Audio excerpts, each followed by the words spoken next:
Welcome back.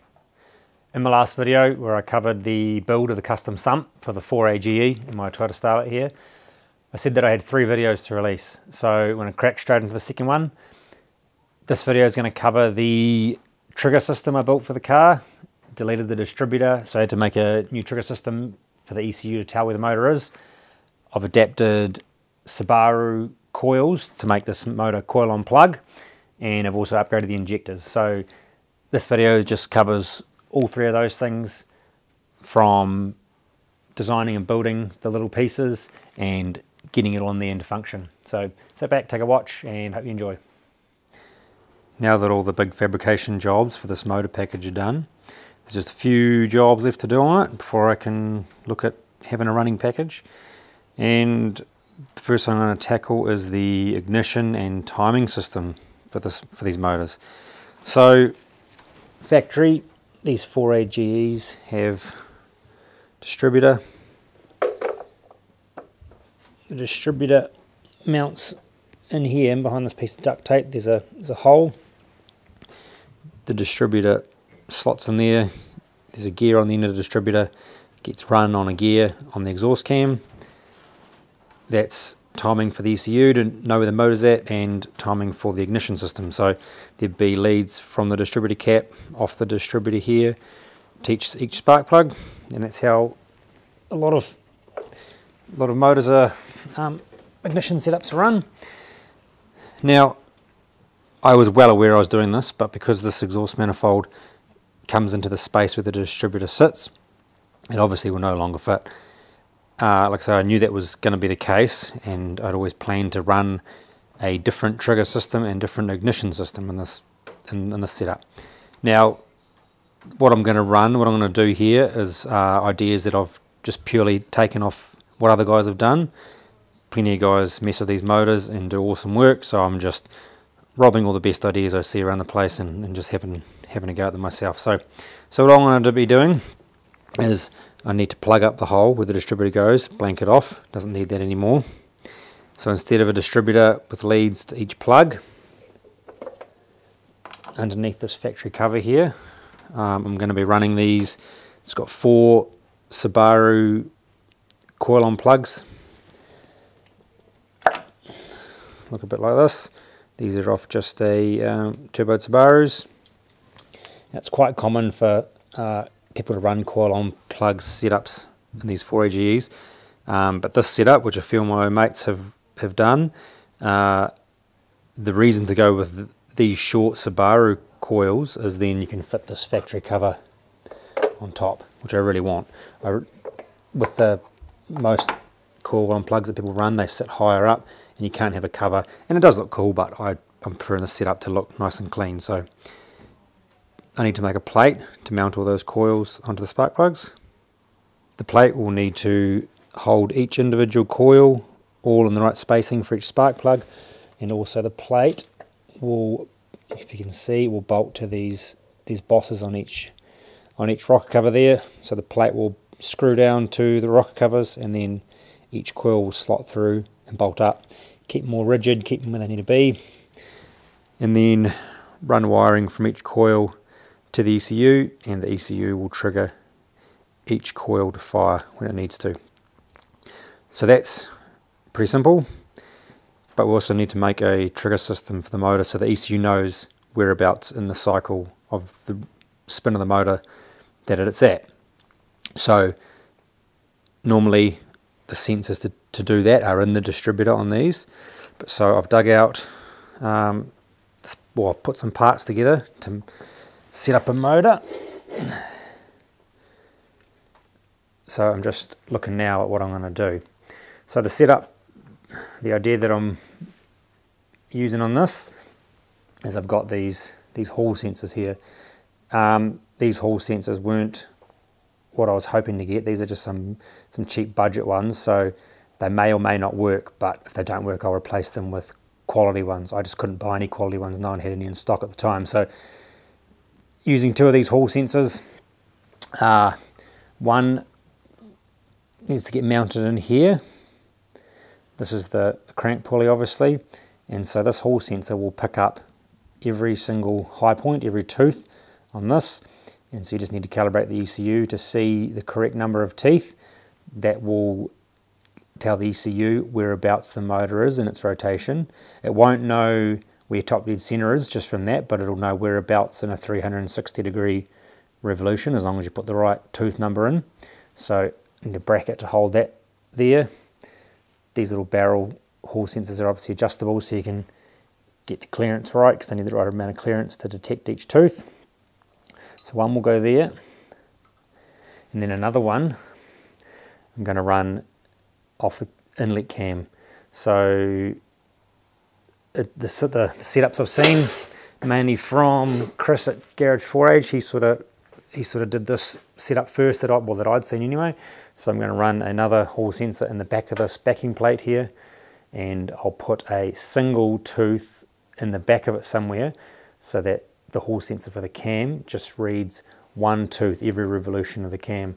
So I can set that up, sync that up to read for top dead center, and then with the two hall sensors sending the correct signals to the ECU knows exactly whereabouts in the revolution, whereabouts in the cycle the motor is at, and that you can set it up for injection and then the ignition, obviously. So those are the jobs I've got to do to get this ignition system sorted. Get a plate, make a plate to mount those coils in the head there, and mount these two hall sensors. You ever have a friend go crazy on you?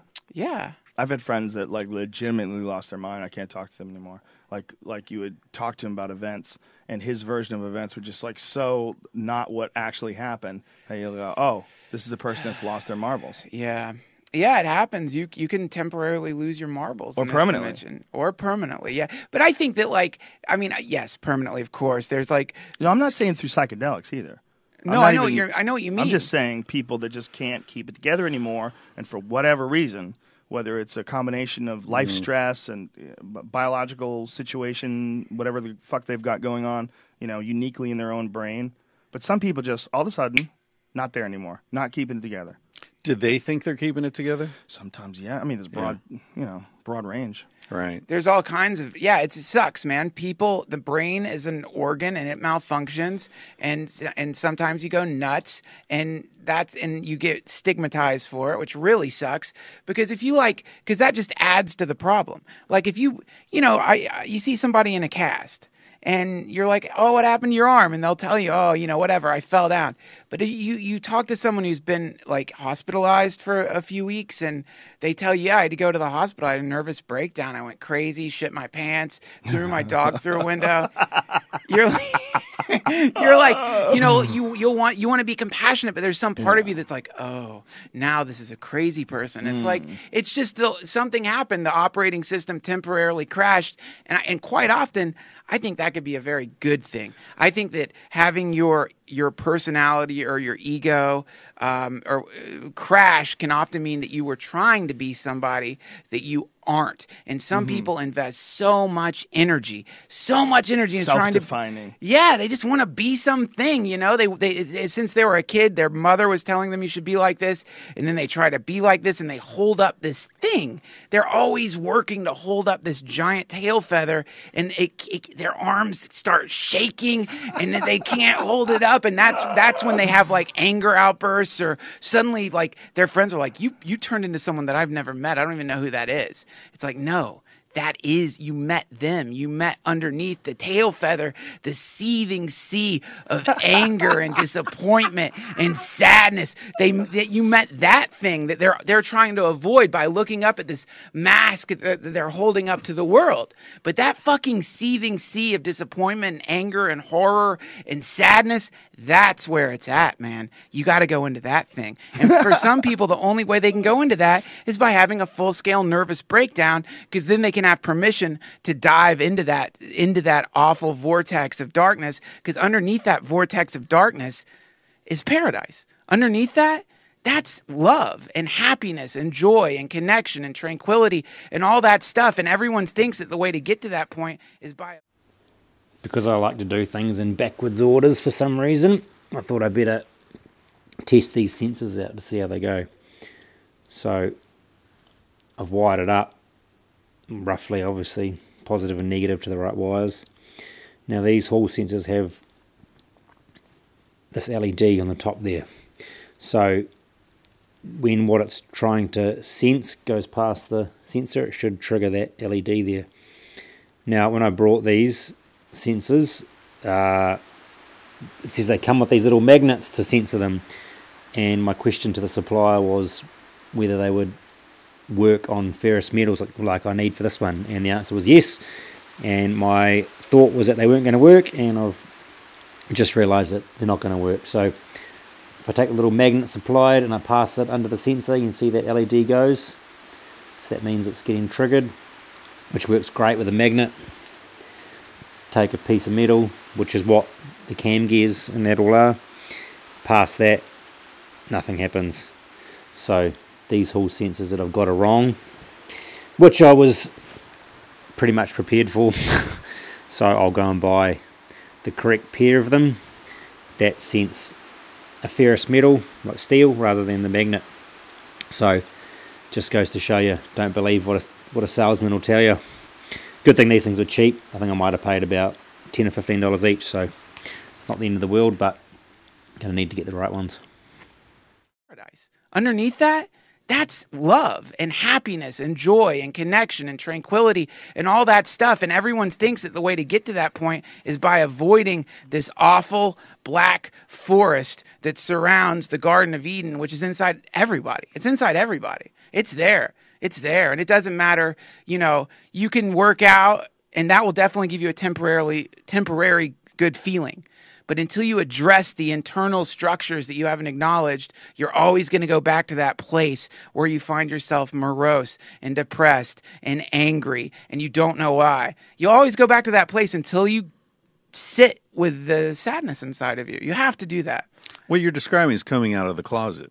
And, you know? Yeah, for a lot of people, that is Right? what it is, man. Yeah. It's coming out of the closet. And there's a lot of closets, There are a lot man. of closets, There's not just exactly. the gay closet. Right. There's all kinds of closet. There's the artist closet. Some people are fucking accountants. They're wearing suits and their ties on tight and they're fucking like organized and disciplined. But inside, they're probably painters. They probably want to fucking paint. They want to paint day glow mountains down at the beach. That's what they really are. But their daddy or their mommy wanted them to be a good little businessman. So they became this thing that's the opposite of what they are. This is the verse in the Bhagavad Gita. God forgive me because I've quoted it way too many times, but it's better to be an honest street sweeper than a dishonest king. It's better to be a happy guy brushing fucking leaves up the street than it is to be some zillionaire who inside is dying or numb or miserable. Mostly numb.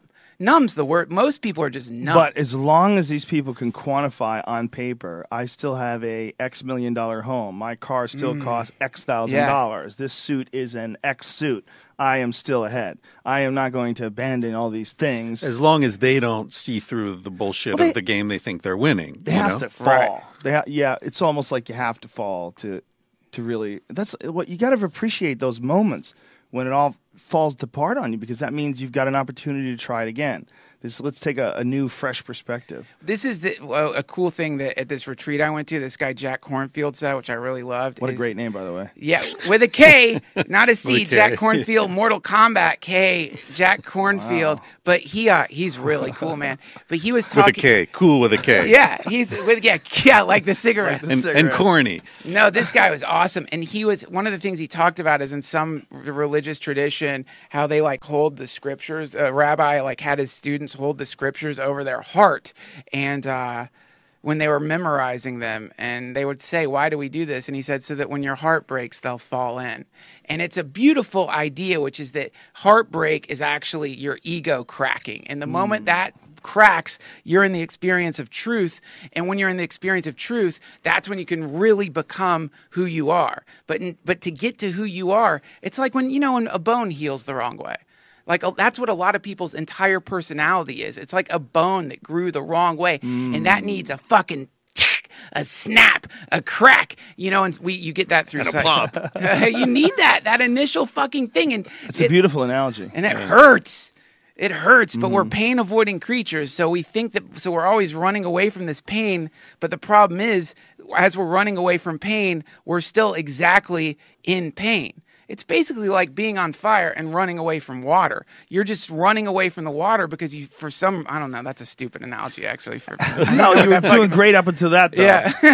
You had a lot of great points. Well, there. it's true. You know, there's the monster in the dark, and the faster you run, the more likely you are to run into something that's actually going to hurt you, as opposed to turning around and saying, oh, fuck, there is no monster. No monster. You know, but you're never going to know that until you stop and turn around. Yeah. You know, and in some cases, people don't have the discipline or the assistance or the balls to stop and turn around, so they have to trip over something. And then there's like, oh, look. Yep. That's it. The That's a classic great way to story. put it, man. That's the classic story of someone hiding a secret and going completely out of control because of the pressure of hiding that.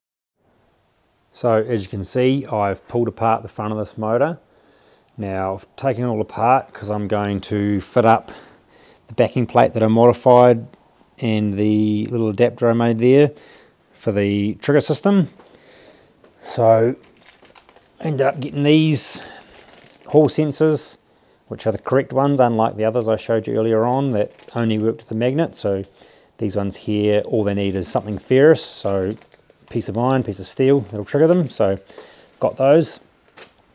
So need to get these on for the timing. Got my sump there all ready to go, minus paint obviously, and my coil on plug adapter plate. So going to get all that stuff put into here, all back together. That'll allow me to make up my return line for the oil for the turbo. I still need to do an oil feed, and I've taken off the inlet manifold obviously, so I need to make gaskets for that, get that all screwed on properly. The hot side all needs to come off, gaskets bolted on properly, all that sort of stuff. Once all that's done and back together, then that'll allow me to hopefully start this thing. Essentially the block, the injectors, all that sort of stuff is as it was.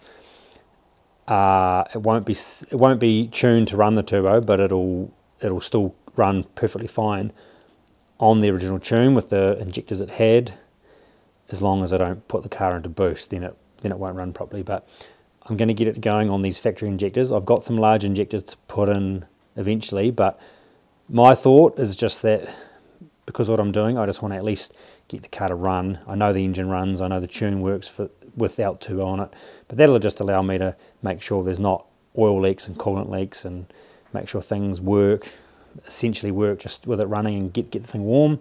So that'll be great. So I'm going to do all that. Now I'm going to leave all the stuff just raw as it is. I'm not going to paint this all that yet. I'll just get it on this car, on this motor, sorry, and then when this motor does come out, I'll paint everything. The big port motor here will get painted and polished and vapor blast things and all that sort of stuff. But yeah, I just want to get all this stuff on just to make sure it all works. Now I've also pulled the wiring loom out of the car, because where the distributor was normally there, I need to wire in both hall sensors for the trigger system. I need to run the wires for the coils. I've got 4 coils now instead of 1, and 1 igniter. And I also need to, I haven't done anything with this yet, but I will at least run the wiring for it. I'm going to put idle control on the inlet manifold. I really want idle control. And I need to wire in the map sensor. So yeah, you can see that whole shining light through there. So I've taken the wiring out. Now I'm going to pull the loom apart and look at adding all those bits in. Here's the wiring loom and ECU and fuses and relays all sitting on the bench. Now this whole loom's pretty basic really, there's not much to it. It's plug in the ECU, there's a plug that goes to the relays, there's a couple that go to bits in the car, runs through, that's the grommet at the firewall. And you've basically got, what do you got? Injectors, this stuff here was for ignition, so I'll be changing that. There's a water temp sensor, air intake temperature sensor, and that there I think is just, that loops powers for the 4 injectors coils, I can't quite remember now. This ECU and loom was originally out of a 13B powered car, so a rotary powered car, and I got this from a friend when I did some work on his car.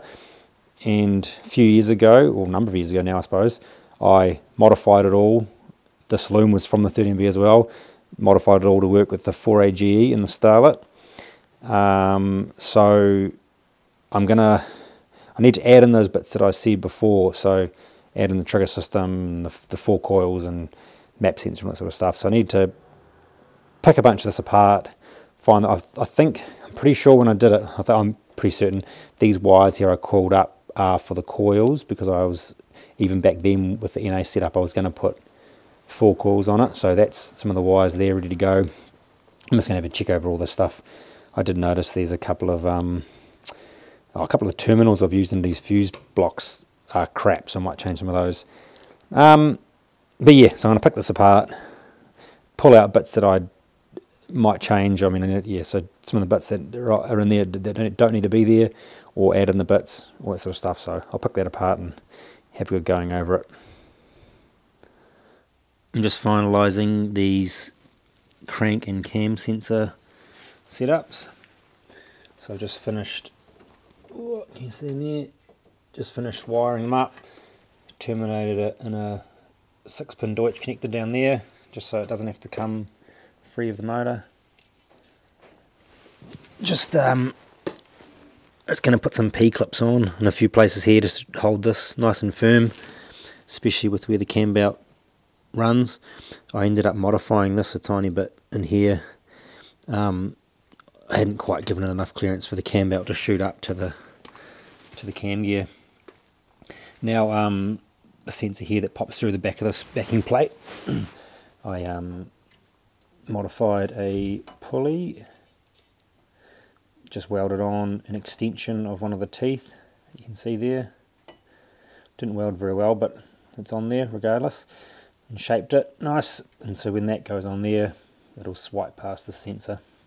So I need to get this back on, and then I can set my clearance between the sensor and the tooth, and then same down the bottom, set my clearance and get all the cam out and stuff back on, and clamp the wires nice and sturdy.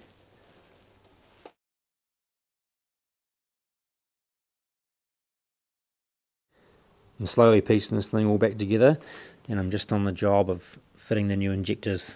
So I've got 3 of the new injectors in there. I've just taken one out on the bench just to show you what I do. Now they'll fit in all good, except I need to custom make some spaces to hold the fuel rail at the right spot. So I'll just show you that.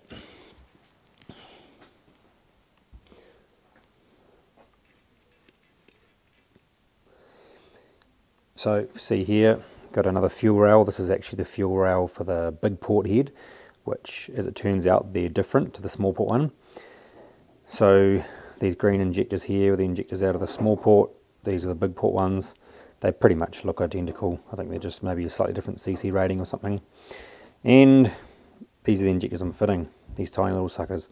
So these are Bosch Expert 630cc injectors, I think. So they're a tiny injector, physical size wise, but big shot. I think these things are sort of like not even 200 maybe. So massive upgrade. Obviously tiny. So when you're sizing up injectors, I got these off a friend, my mate Stu, for a good deal, so I decided to run them. He'd bought them for something and didn't need them. But so there's a few considerations you've got to go over when fitting injectors. So as you can see where the plug is and where the pinto is, where the fuel comes out of the injector. Obviously the original one, look how much different it is with how much more sticks below. So with these ones, the plug only just clears from hitting things. It's because it's stuck so far down in the head. The plug runs into interference problems. So these actually just fit. And so obviously, if you were to line up the ceiling faces of them, then obviously as well we're lacking a lot of height there. So I've got these adapter. I think they're a little filter adapter that slips on the top there, and the clip retains them. Now I've done it to the other 3 that are in there. They're in there fine. But as it turns out, once these are all together, these Bosch injectors, obviously that goes on further, but they're 6mm taller than these factory ones. So what I've got to do is fuel rail there, obviously each 4 holes for each injector. Now these, what you call them, kind of cotton reel spacers, they go into these 3 holes here and bolt down to the head, and that actually sets your with all three of them in. That sets the height of where the fuel rail gets bolted down, and because these are 6mm longer, I need to make some new ones of these that are 6mm longer to suit. So I've got 2 sets of these, and I did think about machining these ones small and then slipping them on top of the existing ones that are in there, but I decided I'm going to actually just make 3 aluminium spacers that are the right size. So going to go get that done now, and then I can put this all back together properly.